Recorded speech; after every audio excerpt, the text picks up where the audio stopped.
Hey, how are you? Well, I figured we'd take a little road trip today, and we're down in Manasquan, New Jersey. This is my friend Jack Taylor and my other friend Kevin Hamill. Hamill or Heimel? Hamill. Hamill. And we're in a garage that they've renovated, and they basically turned it into a small town. What's the town, Kevin? Just a town of Seagirt, or just a mix of different towns. Now, my friend Jack is a custom home builder. You've got over 70 homes under your belt? Correct.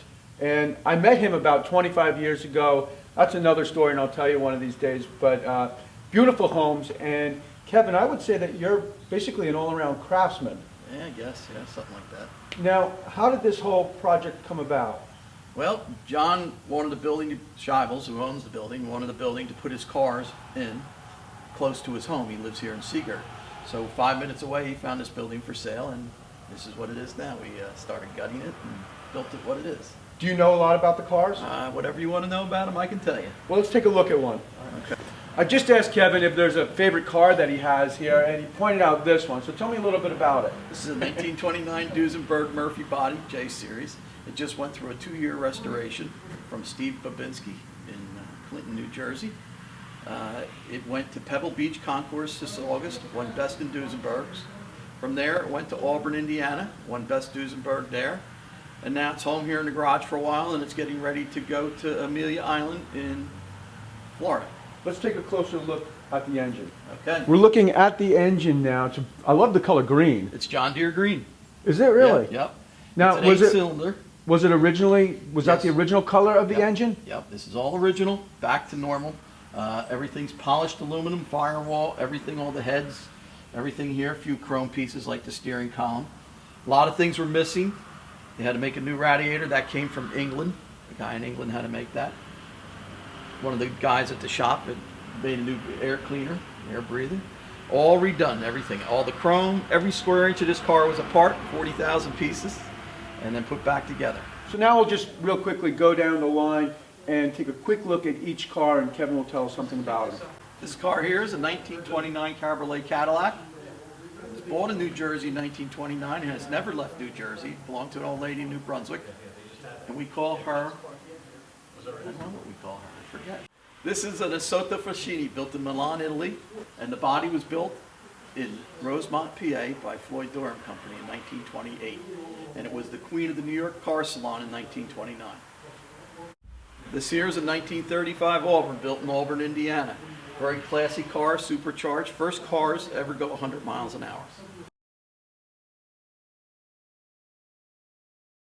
This is a 1933 Lincoln KB. It's a Dietrich body. This is one of 6 in the world. This is the oldest one in the world. 12-cylinder. Very classy car. Hopefully it's going to Pebble Beach this year. The garage is made to look like a small town, and there's a lot of different things that went on during this project that Jack and Kevin were just telling me about. So can you tell me something about each one of the buildings? This building here is our local gin mill. We call it Bertha's Place. Got an apartment upstairs. Got 2 guys sitting on the porch. Got Bertha there with her fly swatter. And how'd you make the roof? The roof is made out of sauna tubes. We cut it up and made it out of cardboard. That's a terracotta roof out of cardboard. Looks beautiful. Yeah. Okay, so this is the barber shop. Tell me what was one of your favorite parts about this project? Actually, the people that are actually in the barber shop, they're actually people that actually helped work building this project, and we placed them in the chairs to get their hair cut. And it's funny that they're in the barber shop because they're all bald. So you can't have a small town without a hardware store. Can you tell me a little bit about this building?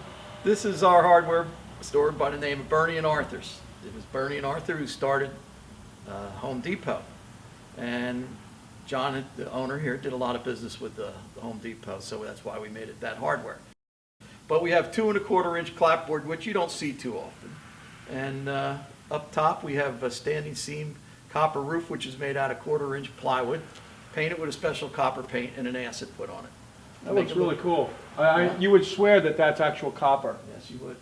And the guy upstairs is Roland Rich Woolley. He was a famous Hollywood attorney. And at one time, he owned the Duesenberg that you see in the pictures. Okay, Kevin, tell me about Nana's Bakery.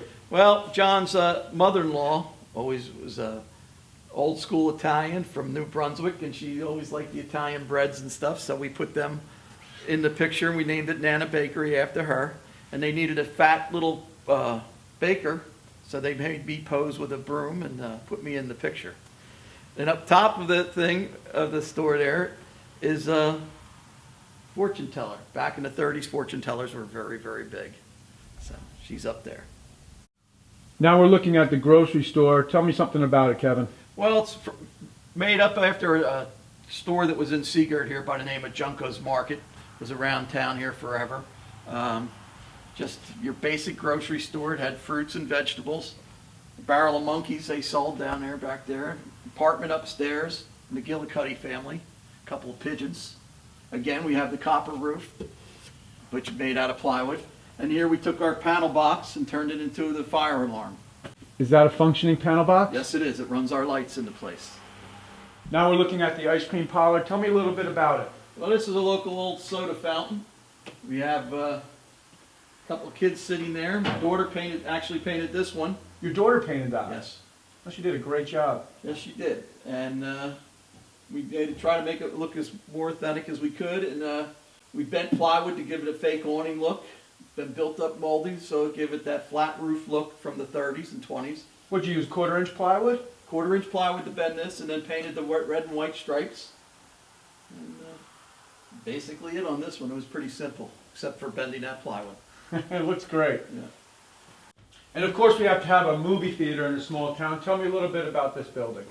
Well, we combined 2 or 3 movie theaters from the area and made one, and made it so the ticket booth was the outstanding part of the movie theater.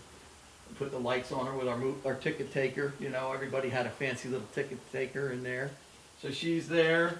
We have our columns are made out of sonotubes, which are cardboard, and just decorated as much as you could like the old movie theaters, fans and lights, and did as much as we could. Now she looks a lot like Marilyn Monroe. Yes, it is Marilyn Monroe. Yes, it is. She's carved out of insulation foam. Pink insulation foam. We're learning all the tricks. Kevin, you're very talented. Thanks for the tour, You're and I guess we'll see you soon. Okay.